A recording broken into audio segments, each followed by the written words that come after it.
აქადამი, რომლებსაც მოაქვთ მოსახლეობისთვის ჰუმანიტარული დახმარება და სავარაუდოდ რამდენიმე წუთში ისინი უკვე მოვლენ აქ და ისრევენ საბადოებს.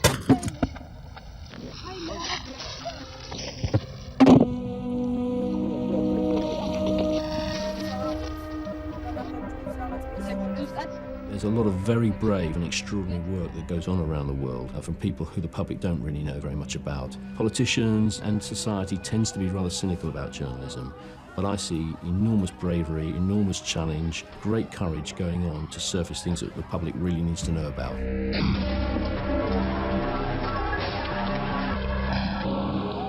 Journalists go towards danger when others move away.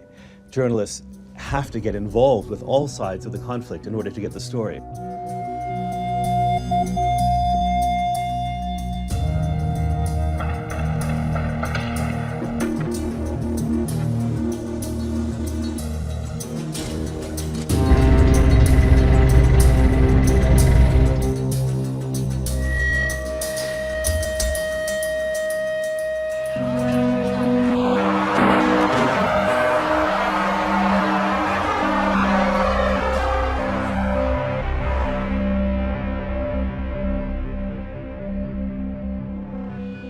It takes a very fearless journalist to get up every day and say, you know what, I'm determined to continue my profession, even though I may have to spend the rest of my life looking over my shoulder.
I came here in 2003.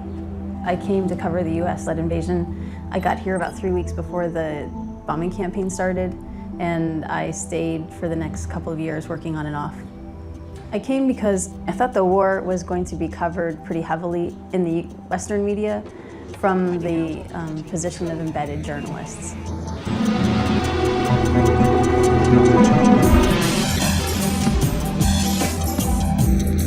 You know, if I was going to take any risk at all, I'd rather take the risk making a story that wasn't being told. And I was concerned that the Iraqi perspective would be neglected.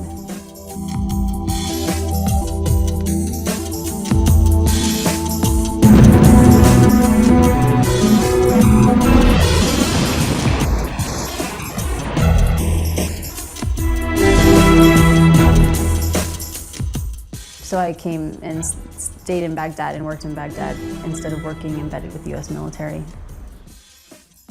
It used to be that you could do a mix of both. I tried to keep it 50-50 so that I saw the war from the soldiers' point of view and I saw the war from the local Iraqis' point of view. Journalists play this vital role as sort of an outside presence, an independent person to sort of see how this war is being conducted.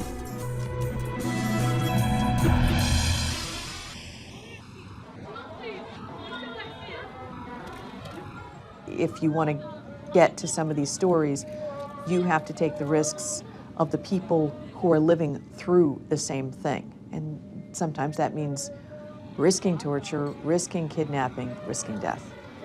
I faced a tremendous amount of danger. I was shot at several times. My car still bears the marks of bullets. I was chased several times. I got messages, letters taped on the outdoor of my house.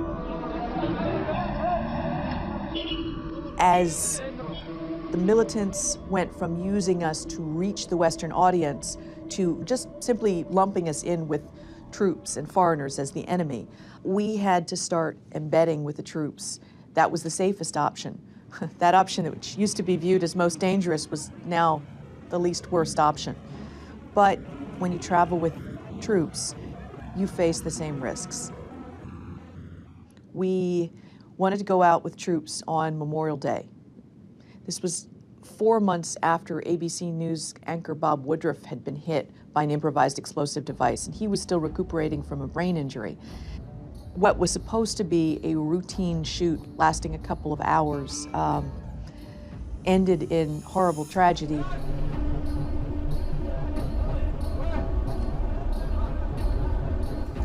We ended up parked on a residential side street, dusty, quiet, just about deserted.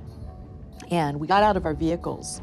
Paul Douglas and James Brolin were filming in our direction. Turns out the insurgents were watching. They command detonated an approximately 500-pound car bomb through all of us. It killed James, our sound man, instantly, left Paul fighting for his life. He did not make it. He died at the scene, killed the captain and his translator instantly, left me fighting for my life, along with 4 other soldiers. I technically died 5 times on the operating table. I had both femurs shattered, shrapnel to the brain, both eardrums blown out. I was burned from my hips to my ankles, but worst of all, my femoral artery was cut. So I bled out more than half my blood, they estimate. The other folks with me were equally horribly injured. So it was a handful for the surgeons to try to salvage. So.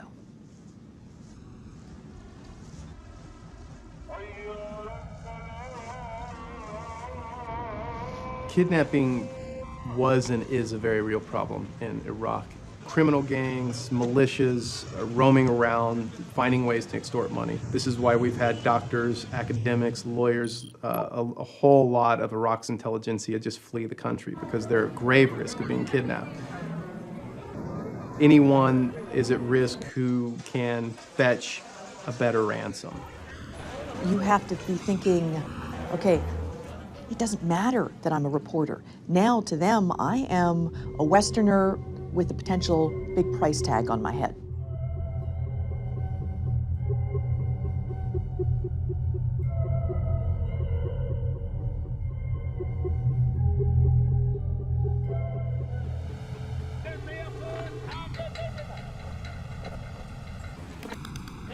Et on est allé faire un reportage avec Hussein, donc ce chauffeur, à l'université de Bagdad, où s'étaient réfugiés les habitants d'une ville bombardée par les États-Unis, la ville de Fallujah.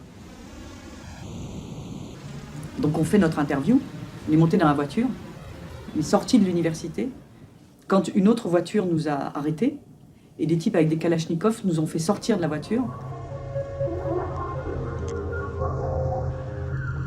Et c'est vrai que vous avez vraiment l'impression d'être passé de l'autre côté du miroir. Je me souviens, j'étais dans cette voiture qui nous amenait, donc on était enlevés. Et je voyais à travers la vitre la vie qui continuait pour les gens, c'est-à-dire les gens dans les voitures à côté, avec un type qui fume, sa femme, des gens qui mettent la radio, il y a beaucoup d'embouteillages à Bagdad, donc on voyait bien. Et je savais que j'étais déjà dans cette voiture, dans un autre monde. C'était parti, quoi. Il n'y avait plus moyen d'arrêter. Et donc c'est d'autant plus étrange qu'il y a beaucoup de checkpoints, etc. Et on passait un checkpoint, je me disais, je me disais, tais-toi, baisse-toi pour pas qu'on nous voie. Et voilà, on a traversé le miroir. You lose control, you become completely powerless just in a matter of seconds. They think they have this enormously valuable prisoner, they think they're going to get enormous ransoms. My name is Florence Aubenas. I'm French. I'm journalist in Libération. Please, help me.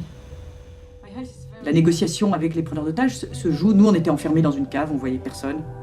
On était dans le noir, on avait très peu à manger, on ne se lavait pas. Donc on avait une vie d'animaux. Donc on était enchaînés par terre, donc c'était vraiment cette vie-là.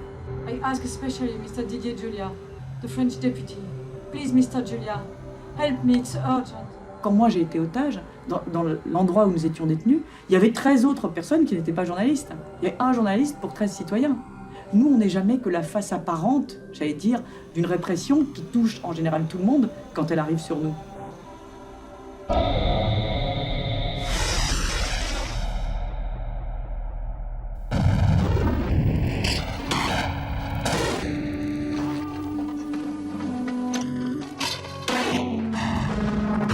You know, as dangerous as it might seem sometimes in a place like that, you know, it's unstable where the government's really out of control or there's a lot of fighting and insecurity. If you make sort of friends who can show you the way and give you some support locally, then it's not as bad as it seems.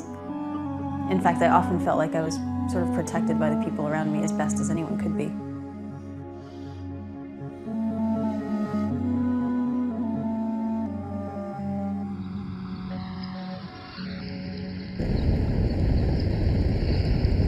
The basic rule is that you are only as good as the local journalist you're working with. They are by far the most important decision you'll make. They understand what's happening on the ground in a way you never can. If you wanted to be a good journalist in Iraq, you had to risk your life. Other way, you can't do it. We risked our life to get the story, and it was worth it. I really believe there's something called ground truth that journalists get when they go into a place, talk to local people, and they see with their own eyes what is happening, and there are facts that they can convey. As you may have heard, a Reuters television soundman was killed today while driving in Baghdad. He was killed by US soldiers, and a cameraman was wounded. Unfortunately, this kind of thing is alarmingly common. The Geneva Convention, of course, means that civilians can't be targeted, and journalists are, by definition, civilians.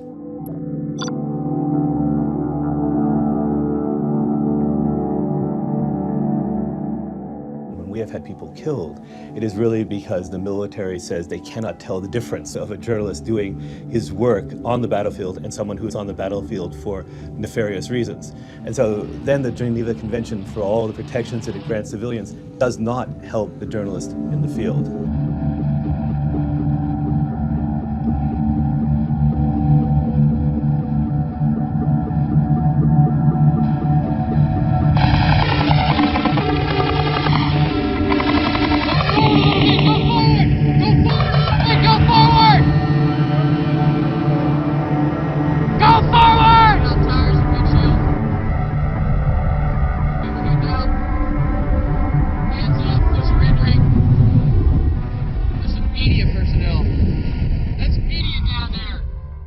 I do not believe that the military is anti-journalist. I do believe that the military is facing a very different kind of battlefield, where you don't know who's a friend and who's an enemy. It's a very frightening place for journalists and for soldiers. About 1/3 of the journalists who get killed, which is about 1,000 over the last 2 decades, 1/3 of them are killed in armed conflict. The actual problem in terms of numbers is really on the local level. That's where most of the journalists get killed, not foreign correspondents, local journalists.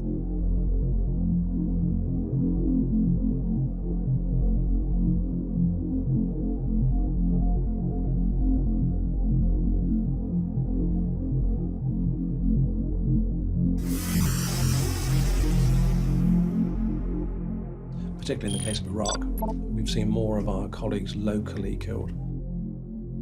They live there. The front line, if you like, is outside their front door.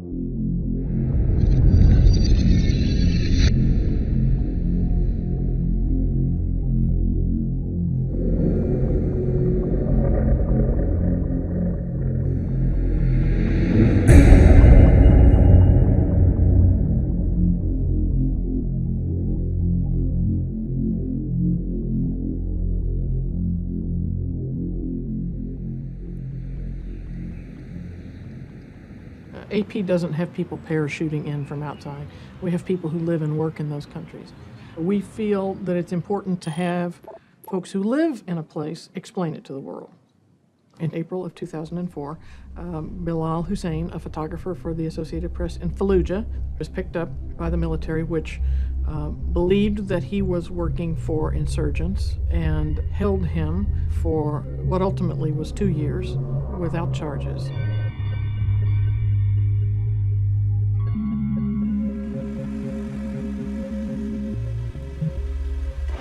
During the U.S. Marines' siege of Fallujah, as they were trying to drive the insurgents out, Bilal stayed. It's his native city. He took a lot of pictures of insurgents fighting and lots of other scenes of, fighting and destruction and the citizens there. At the time, that was very controversial. And there was a lot of unhappiness that AP was showing both sides of the fighting.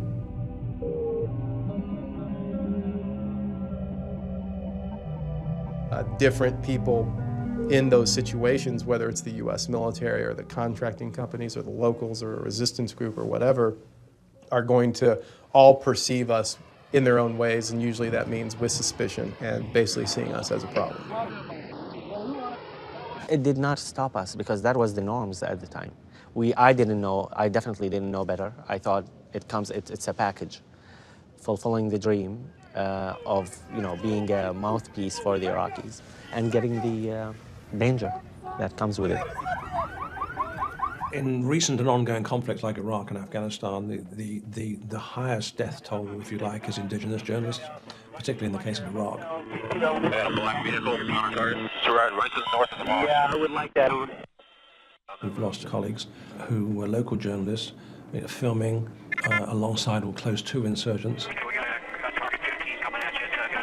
On the battlefield, in the heat of the moment, someone who looks different from the model of a foreign correspondent is even more at risk, because even if he is carrying a camera, even if he is carrying a tripod, the assumption seems to be that they could be hostile.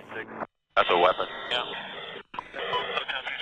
What happened in 2007 to the two Reuters journalists in Iraq was a terrible tragedy, and one that was brought home to all of us when we saw the footage that WikiLeaks released. And I think that really brought home the horror of modern war and why it is so dangerous. Yep, he's got a weapon too. Hotel 26, Crazy Horse 18, have 5 to 6 individuals with AK-47s. Request permission to engage. What you had there was Apache helicopters firing on a group of people from at least 500 meters away, maybe a couple of kilometers away. You have the assumption that everyone in that group is of a type. You have the assumption that because there were weapons in that group, that everyone in that group was armed and somehow dangerous. And it became just a terrible tragedy that the gunships fired on those people. Our correspondents were killed along with others. We need to move time now. All right, we just engaged all 8 individuals. We need answers to the questions about how these situations happen.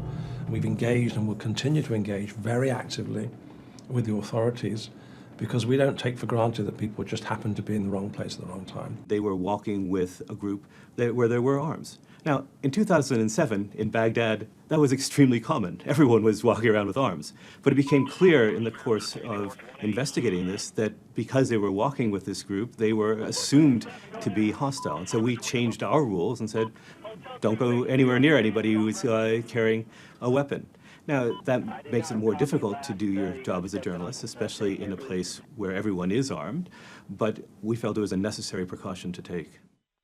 The cordon off the building that the helicopters killed the personnel on. Don't go anywhere else. Please cordon off that building so we can get on top of the roof and SSE the building. Over.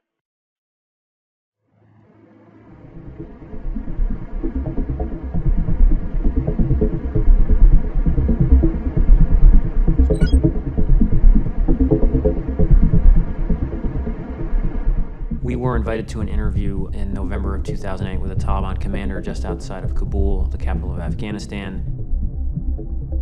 The local journalist I was with had interviewed this guy before. He had done the interviews with these two European journalists, and he had not done anything. And so they had this relationship, and he felt it would be okay. The issue of being taken hostage is a very tricky one. I mean, there are conventional ways to, if you like, avoid being a target. But at the end of the day, if someone's determined to take you hostage, then that's going to happen. We were told to drive to a meeting point where we would meet these men who would take us to this interview.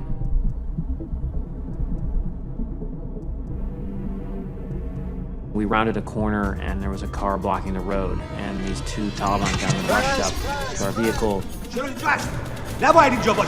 Didn't seem real at first. We thought there was some confusion. We hoped this was sort of a rough introduction for our interview, but it became, very clear that wasn't true.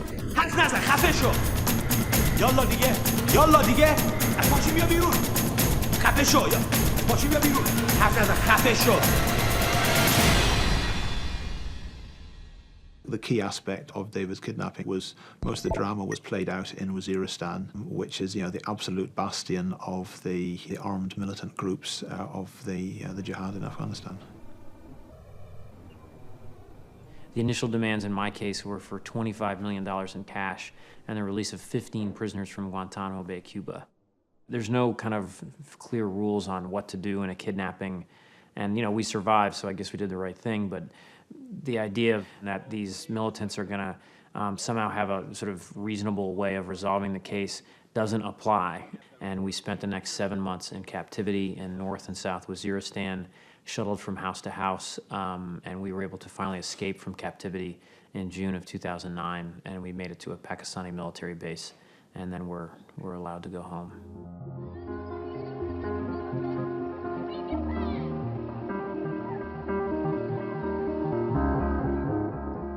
The people that are most vulnerable to kidnapping are the local reporters who are doing very valuable reporting in their own locality. They are very, very much at risk. There are some differences between the threats to the national journalists and the international journalists.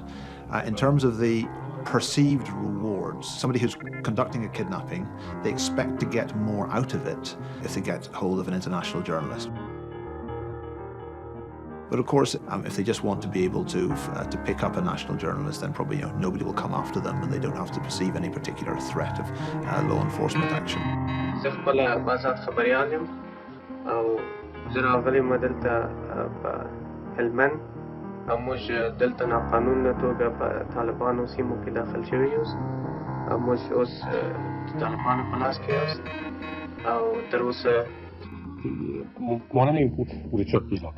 Ulam hilokat خوب است خوب انسان است مگر حداقل چی خودم خود اینا میکرد تاریخ خود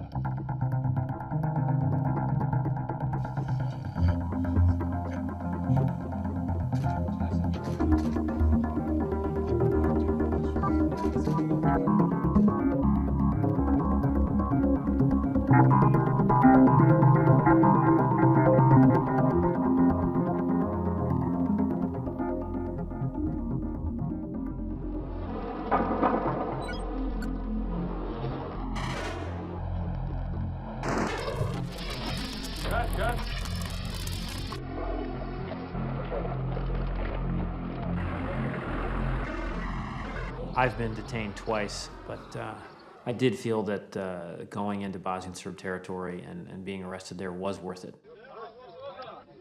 Journalist restrictions were simply that we were not allowed into Bosnian Serb territory without an escort. I felt that they were hiding, this evidence of thousands of people dying. I went to checkpoints and said I was simply driving through Bosnian Serb territory, when in truth I was trying to find these graves. Those stories helped prove that 8,000 men and boys were executed in Srebrenica. A Bosnian Serb watchman saw me and arrested me at the site, and I was held for 10 days. I was treated well, I was never beaten, but they were convinced I was a spy.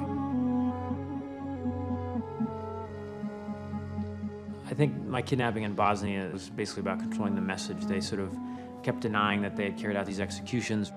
Right before it was released, they had me do an interview with Bosnian Serb TV where I said I found no mass graves. It was a false statement, but I was desperate.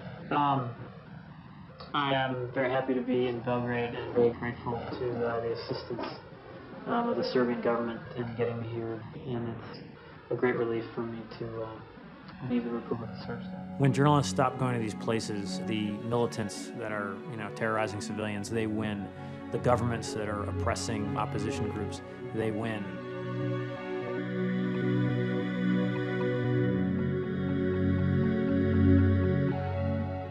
our job is to report the world and to tell the rest of the world what's happening and to shine light in the darkest corners of the world. But we have to go on working very hard to find the right way of doing that, the safe way of doing that, that doesn't put journalists and news teams' lives unnecessarily at risk.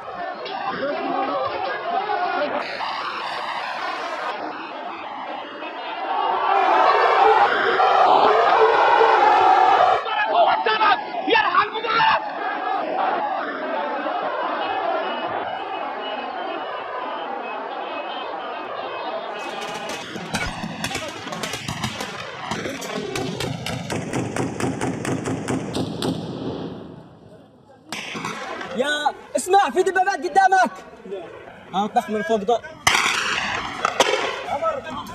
Why can anyone really think that our calling as journalists is any less important than the calling of a soldier? I don't believe it is. The sooner we understand and manage that, the sooner we're actually going to come up with safety policies that are really effective.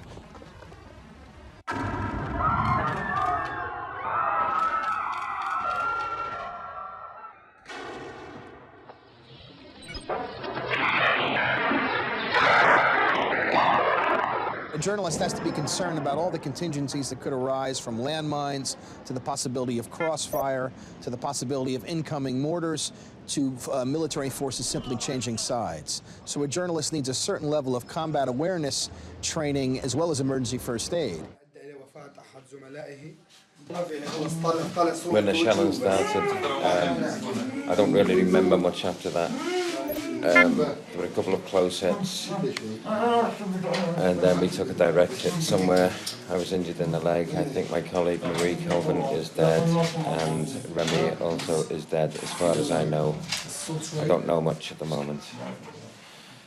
As long as people are fighting each other and killing each other, and doing so in the acquisition of power or territory or, a point of view, journalists have to be there.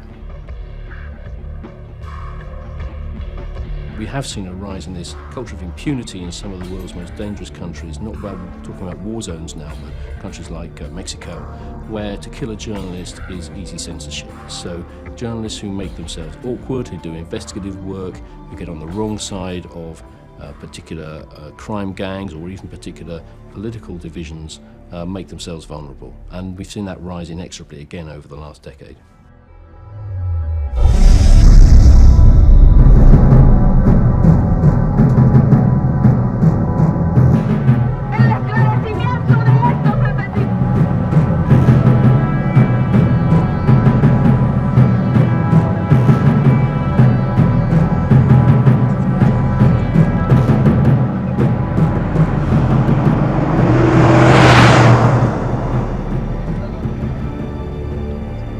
Pues sí sientes así como una cierta inseguridad, ¿no? Porque es un peligroso el trabajo de ser reportero aquí en México. Lo han dicho organismos internacionales de periodismo, que es más peligroso ser periodista en México que en el propio Irak. Continúa, lo que usted escucha son disparos de arma a fuego, calibre de fusil, y también hay sonido más fuerte aún de lo que está ocurriendo en esta frontera de Reynosa. El enfrentamiento entre fuerzas federales y lo que viene siendo prácticamente alguna célula de delincuencia organizada.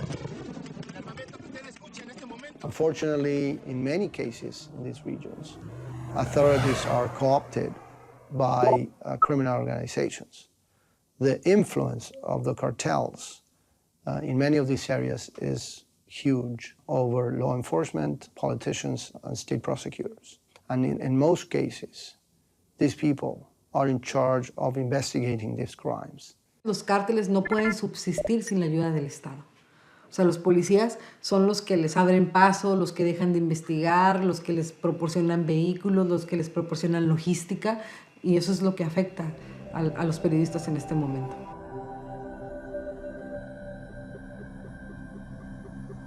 There are people who benefit from crime, either drug barons or politicians, who want to send out a very strident signal to people in our profession. They're targeting investigative reporting. They're targeting journalists who get up every morning and want to spend time on investigating corruption. Fear is one of the overriding characteristics affecting journalism in Mexico. Drug cartels have been basically conducting war against journalists as well as others in the community.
In pursuing what was not merely my job but my passion, I exceeded sheer reason on many occasions.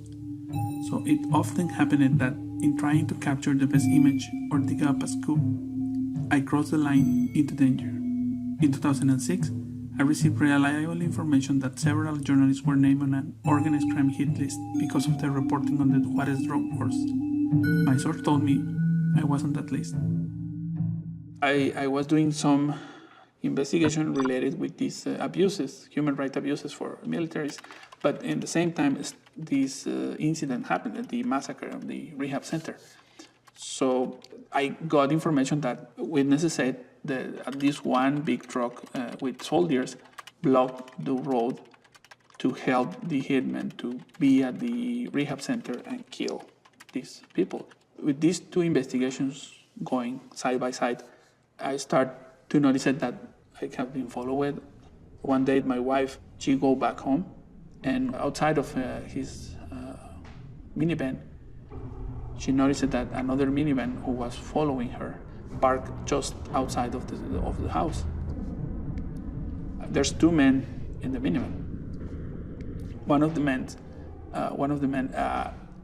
take out his arm and pointed like this. This moment is when you understand that your family, now they are in your danger.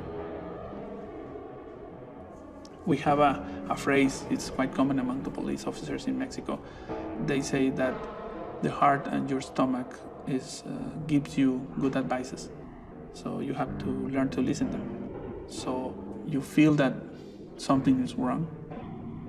I can explain it, how do you feel or when do you feel, but something is strange there. So that's when I start to say, okay, I need to leave.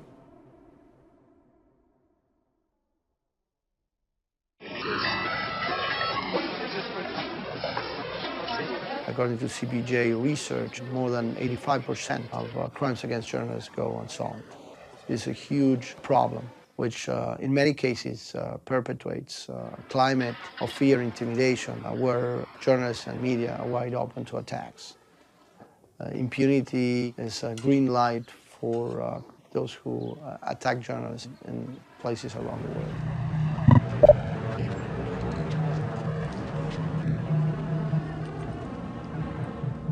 Ya tengo más de 20 años haciendo este trabajo, es mi pasión y pues tengo que seguirlo, no puedo quedarme yo como persona callado a lo que está pasando.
Intimidation goes the whole scale, and I think you have to look on a case-by-case basis whether the journalist is simply afraid of losing his livelihood or whether that journalist is afraid of losing a limb or a family member or his life.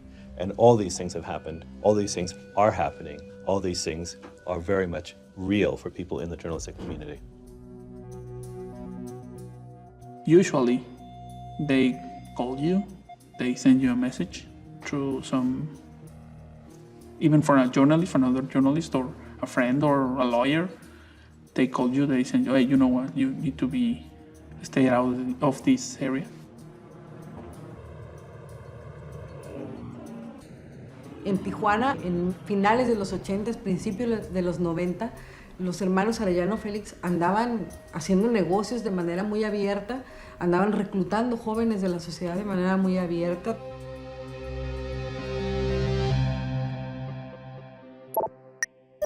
Don Jesús Blancornelas estaba haciendo investigación sobre el crimen organizado y cuando Blancornelas identifica a este grupo como los criminales o los narcotraficantes que se están adueñando de las calles de la ciudad, empieza a señalarlo y obliga a las autoridades también a investigar.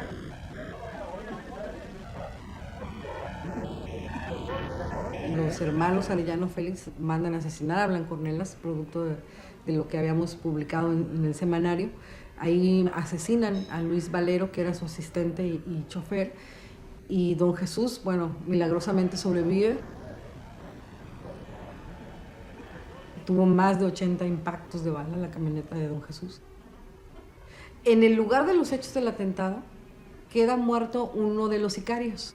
De hecho, el que iba encabezando el grupo de asesinos. Entonces, en nuestras investigaciones nos damos cuenta que esta persona pertenecía al barrio Logan de San Diego y que servía al cártel Arellano Félix. Entonces, era la principal liga para dar con los autores intelectuales del crimen. ¿Por qué, si sabemos que los líderes del cártel Arellano Félix atentaron contra la vida de don Jesús Blancornelas, por qué no están siendo juzgados por ese delito? No muchos medios, a pesar de que el narcotráfico es cada vez más fuerte y más terrible en México y lacera más a la sociedad mexicana, se atreven a hacer investigación sobre el narcotráfico, sobre el crimen organizado, precisamente por las consecuencias. ¿Qué pasó? ¿Cuál es el problema? ¿Qué pasó? ¿Qué pasó? ¿Qué te pasa? Tranquilo. In late July, 4 journalists were kidnapped. 2 of them worked for national TV stations. And as a demand for the release, the cartel said that the national TV must broadcast some videos showing the other cartel in collusion with federal authorities.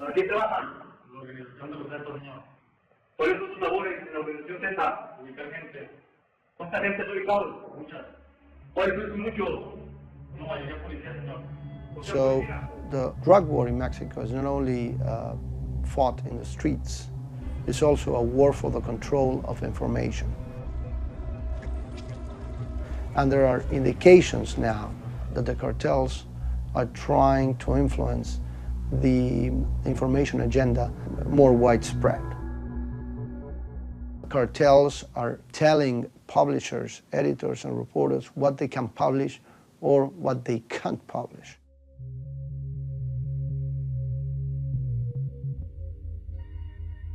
The sense of impunity against press is high now. Many people who can pay for kill a journalist, maybe some of them are thinking and kill a journalist because it looks like nothing is going to happen.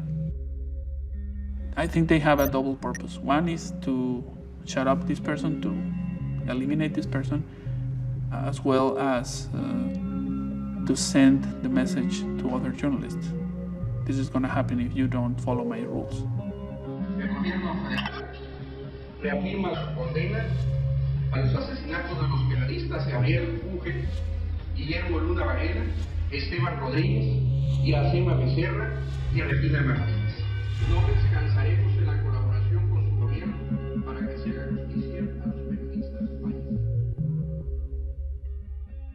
En 2004, mi compañero Francisco Javier Ortiz Franco es asesinado también a manos del cártel Arellano Félix. Él acababa de hacer una denuncia a través de un reportaje publicado en Z de cómo estaba integrada la estructura de sicarios y lugartenientes del cártel Arellano Félix y cómo estos tenían una relación de complicidad con la Procuraduría del Estado. Creo que fue uno de los hechos que más ha afectado la vida de don Jesús, obviamente después de su atentado, porque incluso pensó en que quizá era necesario cerrar Z, que cuántas vidas más quería para entender que en México no podía hacer lo que estábamos haciendo. The journalists themselves have tried to get the government to pass laws saying, you know, a crime against a journalist is a federal crime. But this has all been very ineffectual. And so the journalists have to be very careful what kind of information they're revealing about the drug cartels. Entonces tenemos periódicos que ya no están investigando el narcotráfico en México. Pues por supuesto que la vida de un periodista afecta no nada más a la familia de ese periodista o al medio en el que trabajaba ese periodista, afecta a muchos otros.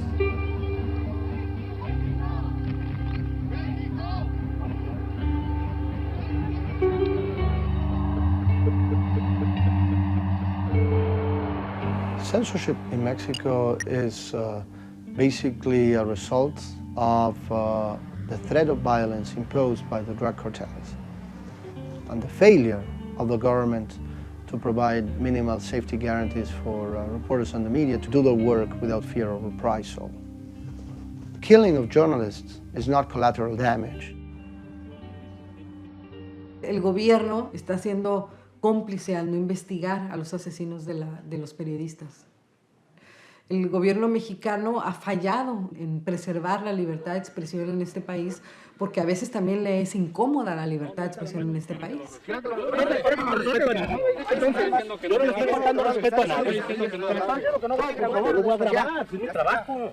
Es mi trabajo, no meta la mano, joven. Por eso, pero no por eso. Yo no voy a hacer nada de lo que usted me diga. Mira, ahora, nomás se le va a pedir un favor. Déjeme grabar. Hubo un accidente. Por eso es un accidente, ¿cuál es el problema? Yo soy un medio de comunicación, a mí me interesan los accidentes, de eso vivo. Cálmese. Mire, no vuelva a meterme la mano. Si quieren las cosas bien, no vuelva a meter la mano. Entonces, porque le pido un favor. No voy a dejar de grabar, claro que no, si de esto vivo. Loco. ¿Por qué no graba los secuestros que hacen los otros? También. No lo veo, A ver, yo dímelo, no lo ¿qué quieres que grabe? ¿Qué quieres que grabe?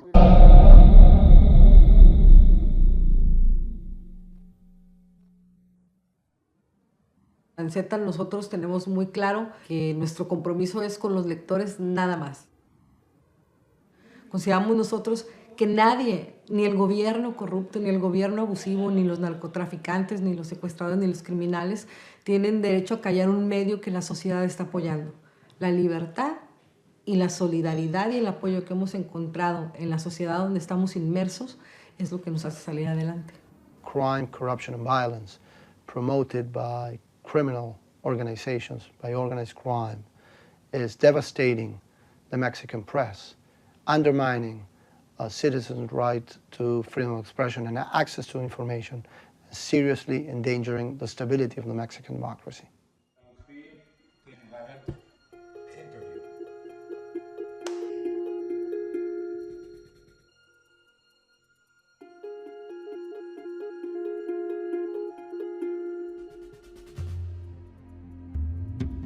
Having seen the pervasive climate of violent crime and impunity, I could not simply let myself be killed under some lonely street light.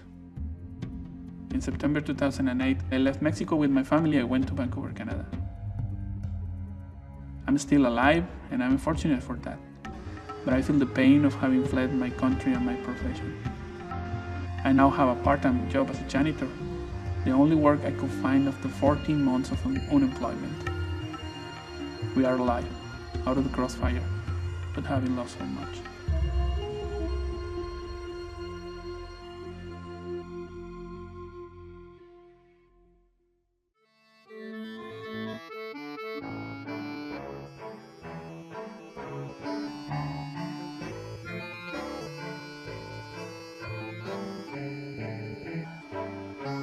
There have been 20 journalists murdered in Russia since 2000 when President Putin came first to office. And in none of those cases have those who commissioned the crimes been punished. Journalists are targeted for their work when, in the process of reporting, they come to cross powerful interests. Каким будет Путин в этом сроке? Он будет закручивать гайки. Каким он будет? А вы, вот, кстати, о гайках. Не расслабляйте. Кстати, о гайках вы накануне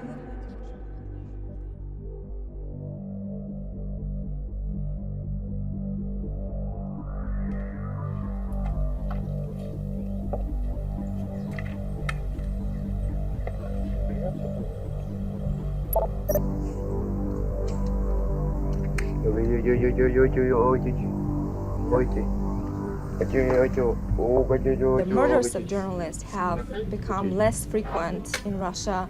Attackers have favored severely injuring and even maiming journalists on the job. One prominent example of this new and frightful tendency is the case of journalist Mikhail. Конечно, да, были предупреждения. Сперва собаку у него убили здесь во дворе. Потом взорвали машину. Ну вот, последнее. Газета называлась «Химкинская правда». Эта газета выходила 2 раза в месяц. Михаил, значит, был главредом. Писал чистую правду. То есть он ожидал нападения, так сказать, с минуты на минуту. Ну вот где-то сделал просчет.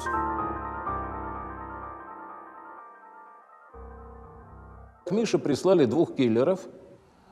Они его обработали прямо на территории его дома, обработали битами, переломали ноги, руки, голову пробили.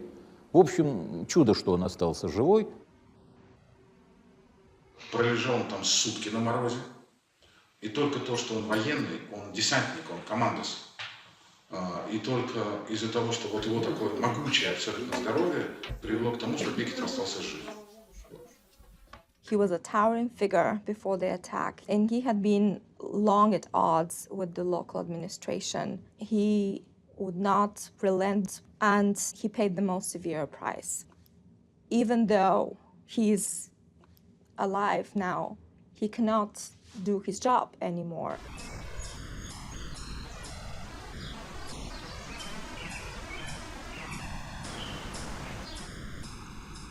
Вот вы когда ехали сюда, вы ехали со стороны Химок? Со стороны Химок, да? Это вот как раз весь лес хотели пустить под корень. Химки – криминальный регион, полностью подконтрольный тамошней власти.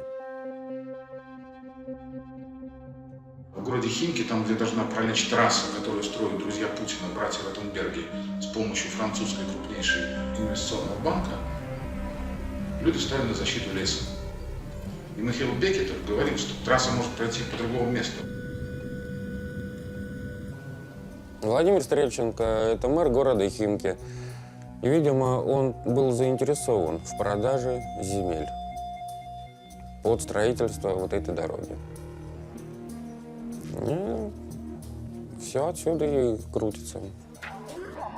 Такой человек, как Стрельченко, не заслуживает такой высокой должности, как мэр. Он не заслуживает представлять интересы народа. The government will not follow up and investigate these terrible crimes against journalists. And so, for years, these crimes go uninvestigated and unpunished. Сегодняшней акцией мы хотим сказать: руки прочь от гражданских активистов, руки прочь от журналистов, руки прочь от людей, которые честно выражают свое... Vladimir Putin is an ex-KGB officer, so there's a whole kind of shadowy world of these operatives, many of whom are now linked into business, some of whom have links with organized crime. So if you want to do a business deal or you want to take someone out, you have access to people who can do it for you. Эти люди действовали сами? Или у них... То есть у них не было заказчика? Был заказчик, да? А как вы думаете, заказчика найдут? Ну, заказчик, он говорит, это уже неизвестно. В каком хотя бы примерном состоянии следствия? В тупиковом. И почему не могут выйти на заказчика? Ну, потому что, ну, это уже чисто мои домыслы, что здесь замешаны достаточно высокие чины. There is a culture of impunity. In other words, killing a journalist is an easy way to get the story off the headlines, and there's very little follow-through.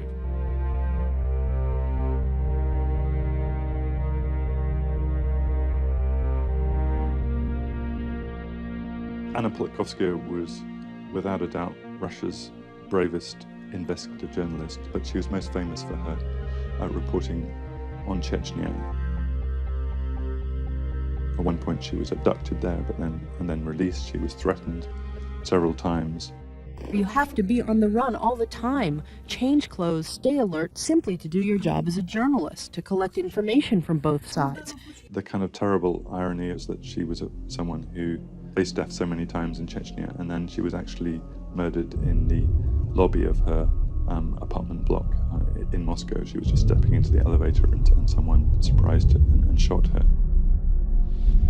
Расследованными, по большому счету, дела оказываются, но в них расследуется убийство, а, как правило, конфликт у журналиста возникает на уровне заказчика.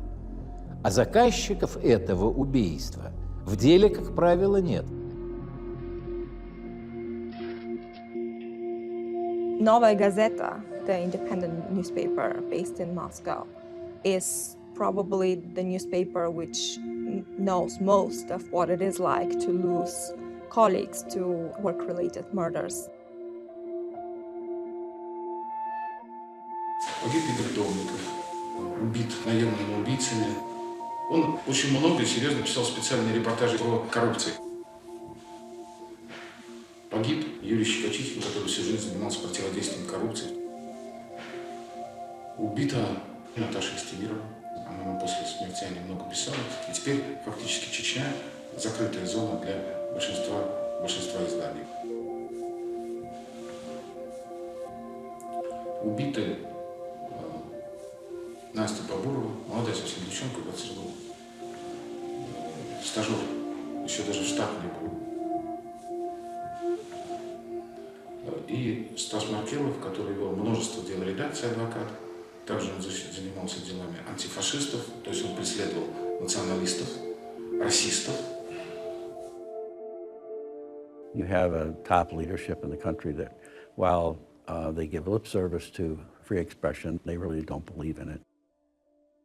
When Vladimir Putin comes on the record and says days after murder of Anna Politkovskaya that her role in society was insignificant, when he says that her journalism didn't matter, that gives an extremely damaging message that the journalism that she was doing doesn't matter.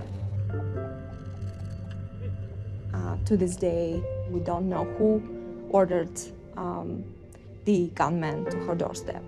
People sort of were guessing pretty much from the beginning who might be responsible, but it's very difficult to pin these people down, and it's very difficult to prove responsibility. Я считаю, что волоска моего корреспондента не стоят те факты, которых он добудет. Видимо, мне уже пора с этой работы уходить, потому что я очень боюсь, и справедливо боюсь, у меня за спиной там портреты висят, рисков для своих людей, и всем объясняю, не стоит ни одной слезы ваших родителей, любой материал, даже самый сенсационный, который вы приведете в газету.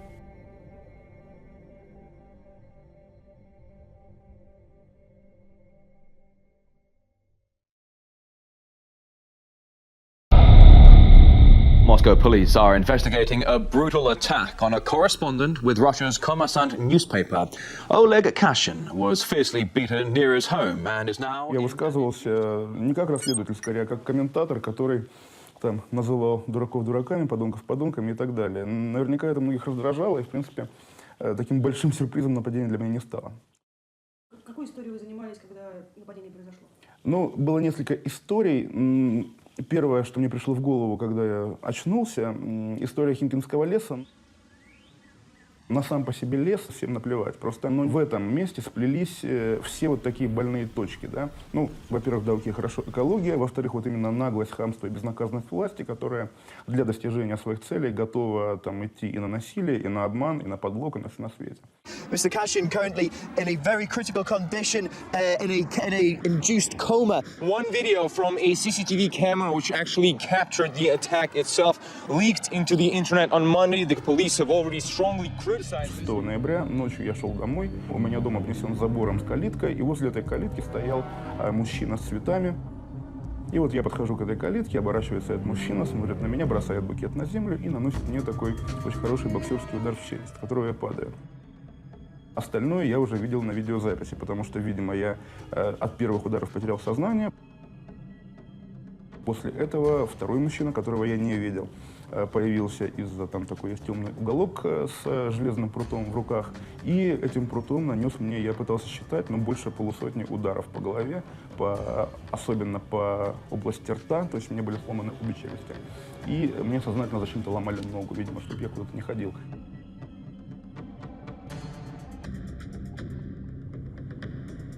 Еще, собственно, когда я очнулся, мне врачи сказали, что у меня просто рука была забинтована, что у меня ампутирован один палец и сломан еще один. Естественно, у меня возникла тут же романтическая версия, что мне сломали палец, чтобы я не писал.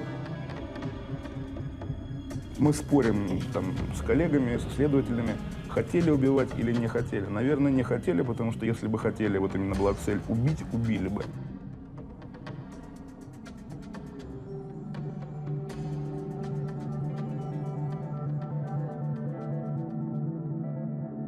То, что моя история вызвала взрыв негодования среди моих коллег, именно такое единение, меня это безумно удивило, когда я пришел в себя, потому что я не представлял, что вот в такой мере есть, по крайней мере, какая-то солидарность у журналистов.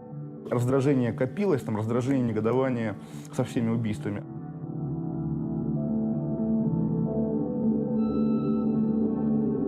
I think it's just a kind of natural phenomenon. This generation, this class, is standing up for freedom of speech.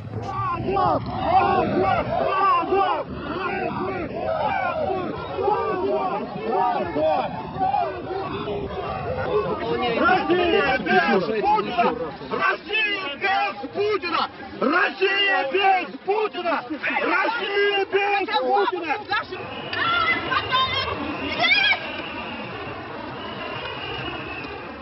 К сожалению, проблема нашей власти не связана с выживанием нашей журналистики.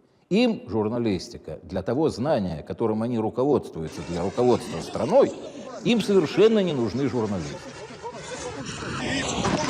Покажи документ, покажи. Вот я показываю документ пресса, эхо Москвы, фотокорреспондент. The role of the journalist is to provide transparency, to tell what's really happening, to uncover the true story, to cut behind the propaganda, to cut behind the government line. So it's vital work. It's work that has to be done.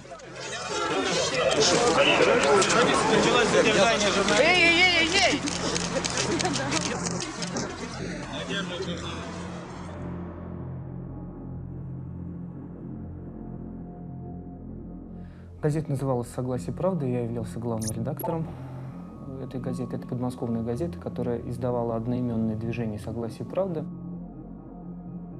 И основную цель этого издания мы ставили информировать население о чиновничьем безумии. Мы митинговали против повышения роста квартплаты. После того, как митинг закончился, я попросил людей нас сопроводить, потому что мы боялись, что милиционеры могут себя повести неадекватно. Я шел последним.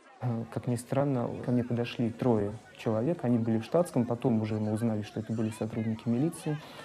Вот, без объяснения причин они изломали мне руки и стали меня избивать.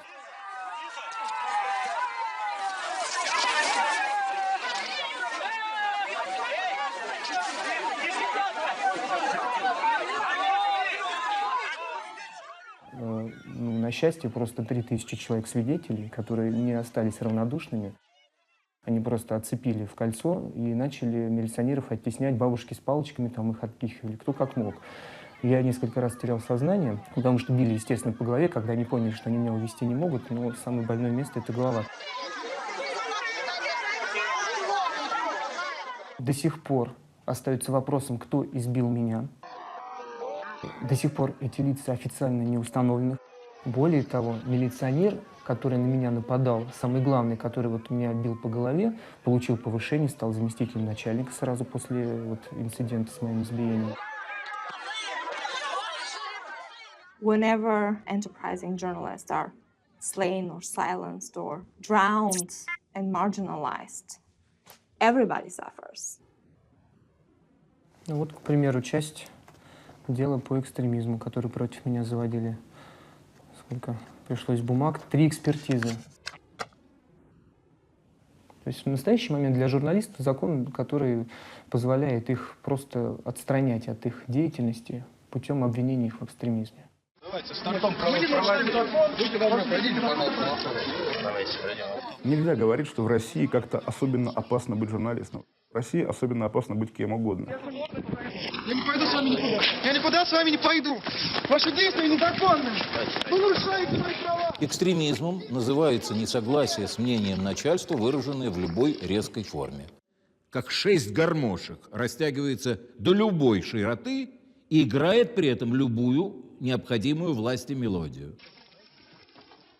Если бы мне уже задним числом сказали, а вот не пиши про это, и про это, тогда тебе не проломят голову. Наверное, я бы сказал, идите нафиг, я все равно буду об этом писать, но в принципе это только как бы такая вредность и глупость моя, потому что, конечно, это того не стоит, безусловно. То есть я бы лучше вернул себе палец, на самом деле, чем написал бы личную заметку, это правда. И для Стаса можно сказать таким периодом. It's a measure of a civil society to have an active, aggressive press. And when that starts to break down, civil society starts to break down. Сейчас почтить память наших товарищей. Сегодня можем ли мы говорить о том, что мы живем в гражданском обществе? Да нет, конечно. Наше общество расколото сегодня на людей, которые действительно хотят прогресса нашей страны в сторону свободной России, и огромное количество людей, которые тянут нас назад в сталинщину, в самые темные пропасти несвободы. Это, всем понятно. Мы будем всегда говорить о том, что у нас демократия, о том, что у нас народ управляет страной. Но если у нас на местах будет твориться такая вакханалия, такое безумие чиновников, коррупционеров, бандитов, нас никто не будет уважать в мире.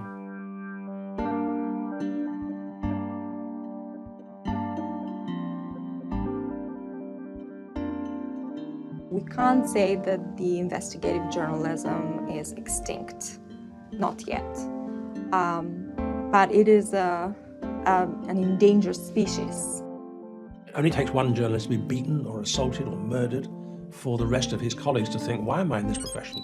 I'm not being well compensated for this profession. What keeps me going?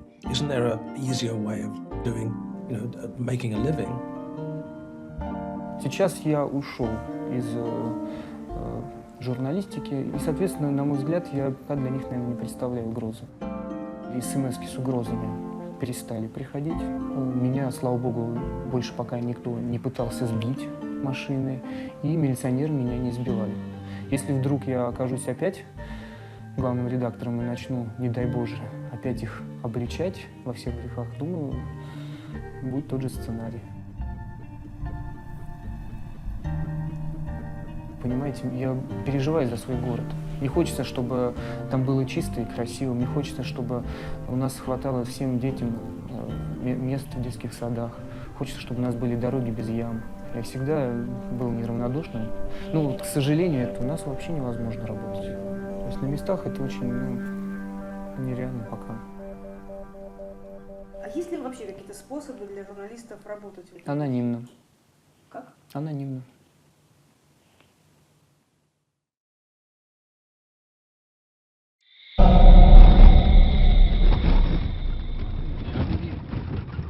Gürcü gücü olması gerekiyor ya.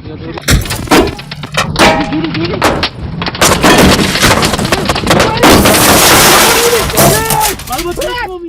I think the issue of journalist safety is something which should concern everybody and not just journalists. It should concern everybody who cares about the freedom of speech. If you could surface some of the bravery and some of the courage that goes on in order to tell the world what's happening, then I think that society would respond better to the business of journalism and what we're trying to do. Certainly politicians think the media is incredibly powerful. Why don't we use some of that power to support those people who need it, to support the safety of those people who are taking all these risks, by ensuring that there is a penalty more often than not for killing a journalist. So have managed to persuade the United Nations Security Council to sign up to Article 1738, which sends out a very strong signal that you can't murder journalists and hope to get away with it. The Daniel Pearl Act was passed, which said that the US government really called on nations to protect journalists and not to allow something like that to happen. However, much like the UN resolution, it's a statement of intent. It has no real force.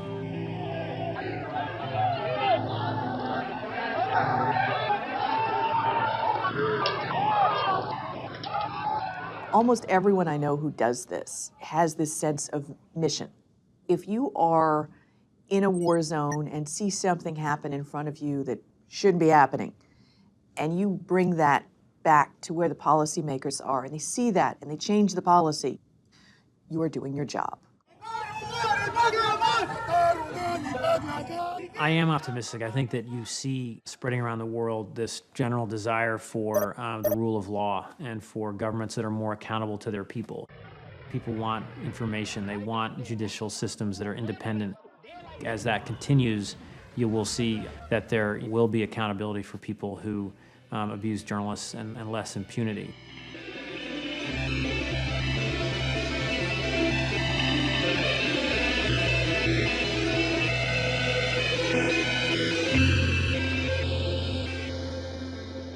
It's really common, I think, for people to be looking for new sources of information. And I think that that really underscores and puts more importance on journalism and how great the need is.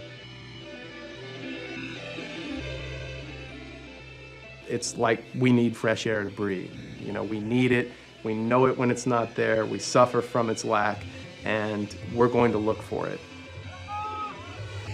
Moi, j'ai une vision toujours un peu romantique du métier de journaliste. J'adore mon métier, c'est ma passion, c'est ma vie.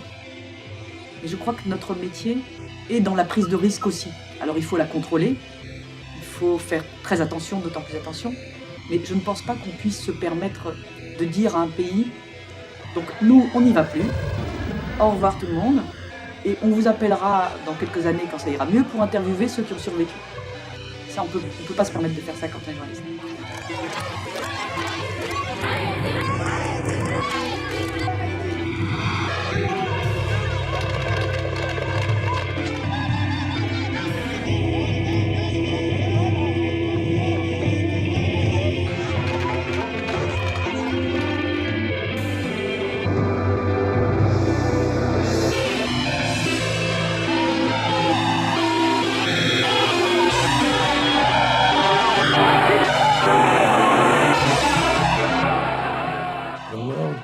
Is part of a conversation that's now leaning forward. Not only does it want to know about what's going on, it wants to influence the outcome. So the most humble person anywhere in the world with a handheld telephone can play a part in that conversation and can influence the outcome. Anywhere that there are journalists working, I think, is actually good for democracy, good for society, good for the population at large. People need to know. People need to be able to make up their own minds. Ce qui nous intéresse quand on dit ça, c'est de dire la presse, c'est nous parce qu'on écrit, mais c'est vous parce que vous la lisez.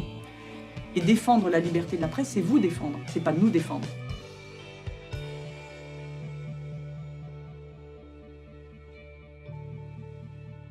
Killing of journalists, it's not a question that is directed to journalists. This is a question that is directed to society. When we put something on the air that help someone who had no way to reach the levers of power. That's what the fourth estate is all about. That's why I'm risking my life.